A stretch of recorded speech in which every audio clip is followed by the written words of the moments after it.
అక్కడ అధికార పార్టీలో అయోమయ పరిస్థితి కొనసాగుతోంది.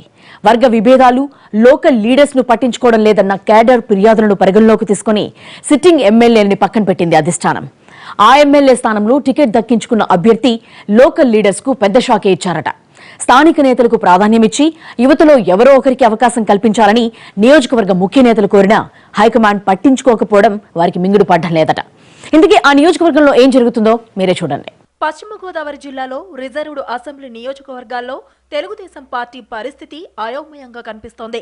కొవ్వూరులో జవహర్ ని కాదని అనితకు సీట్ ఇవ్వడం, పోలవరం సీటుపై చివరి నిమిషం వరకు క్లారిటీ ఇవ్వకపోవడం ఆయా నియోజకవర్గాల పార్టీ శ్రేణుల్లో గందరగోళానికి కారణమవుతోంది.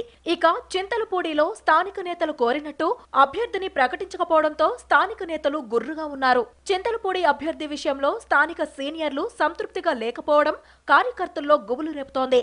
ఇక్కడ సిట్టింగ్ ఎమ్మెల్యేగా ఉన్న మాజీ మంత్రి పీతల సుజాతపై నియోజకవర్గంలో అసంతృప్తి వెల్లవెత్తుతోంది. దాంతో ఆమెను పక్కన పెట్టి కర్ర రాజారావుకి టికెట్ కేటాయించింది టీడీపీ. టికెట్ దక్కకపోవడంతో పీతల సుజాత వర్గం పార్టీ కార్యక్రమాలకు దూరమైంది. తమకు ప్రాధాన్యత లభించడం లేదని ఆరోపిస్తూ మండల స్థాయి నాయకులు పట్టుబట్టి మరీ పీతల సుజాత అభ్యర్థిత్వాన్ని మార్చే ప్రయత్నాల్లో ఫలితం సాధించిన కొత్త క్యాండిడేట్ విషయంలో వారు మరింత నిరుత్సాహానికి లోనవుతున్నారు. కర్ర రాజారావుకు టికెట్ కేటాయించడంతో నాయకుల్లో అసంతృప్తి స్పష్టంగా కనిపిస్తోంది. యువతకి ప్రాధాన్యం ఇవ్వాలని కోరితే వయసు పైబడిన రాజారావుకు అవకాశం ఇవ్వడం, పైగా పార్టీ మారి వచ్చిన నేతని బరిలో ఉంచడం ఆ నేతల అసంతృప్తికి కారణంగా కనిపిస్తోంది. ఈ విషయంలో మాగంటి బాబుతో పాటు ఆయన సామాజిక వర్గానికి చెందిన నేతల మాటే చెల్లుబాటు అయింది తప్ప స్థానిక నేతలకి పెద్దగా ప్రాధాన్యం దక్కలేదనే టాక్ వినిపిస్తోంది. ఎన్నికలు జరగడానికి సమయం పెద్దగా లేకపోవడంతో అన్ని గ్రామాల్లోనూ పర్యటించడానికి టీడీపీ అభ్యర్థి రాజారావు వ్యయ ప్రయాసలకు గురవాల్సి వస్తోంది. ఆర్థికంగానూ రాజారావుకు పెద్దగా స్తోమత లేకపోవడంతో ఆ భారమంతా స్థానిక నేతలపై పడడం పార్టీకి మరో మైనస్ గా మారుతోంది. ఈ ఇబ్బందులకు తోడు వైసీపీ నుంచి కర్ర రాజారావుకు టికెట్ దక్కడం ముందు నుంచి పార్టీలో ఉన్న వారికి అసలు నచ్చడం లేదట. ఎప్పటిలాగే ఈసారి కూడా నియోజకవర్గ టీడీపీలో రాజారావుతో పాటు మరో కీలక నేత అయిన గంటా మురళీలకు ప్రాధాన్యం పెరిగి తమ పరిస్థితి షరామామూలుగా తయారవుతుందని వాళ్లు ఫీల్ అవుతున్నారట.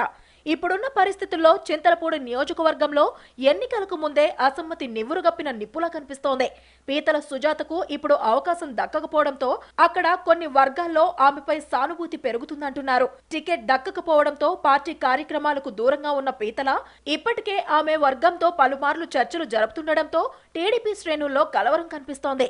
కర్ర రాజారావుని సరైన అభ్యర్థిగా సొంత పార్టీ వారే భావిస్తుండకపోవడం, మండల స్థాయి నేతల్లో ఆయనపై ఉన్న అసంతృప్తి, దానికి పీతల సుజాత మీటింగులతో చింతలపూడి టీడీపీలో పెద్ద గందరగోళమే నెలకొంది. రాజారావుతో పాటు టీడీపీలోకి వచ్చిన గంటా మురళిపై వైసీపీలో ఉన్నప్పుడు వర్గపోరును ప్రోత్సహించారన్న ఆరోపణలు ఉన్నాయి. ఇప్పుడు తన ప్రాధాన్యత పెంచుకునేందుకు ఆయన టీడీపీలోనూ అదే వ్యూహాలు అమలు చేస్తే అసలే గ్రూపు తగాదాలకు కేరాఫ్ గా ఉన్న చింతలపూడిలో పరిస్థితి ఏంటన్న చర్చ నడుస్తోంది. దానికి తోడు వైసీపీ పట్టించుకొని నేతను తీసుకొచ్చి టీడీపీలో ప్రాధాన్యం ఇవ్వడం స్థానిక నేతలకి అస్సలు మింగుడు పడ్డం లేదు.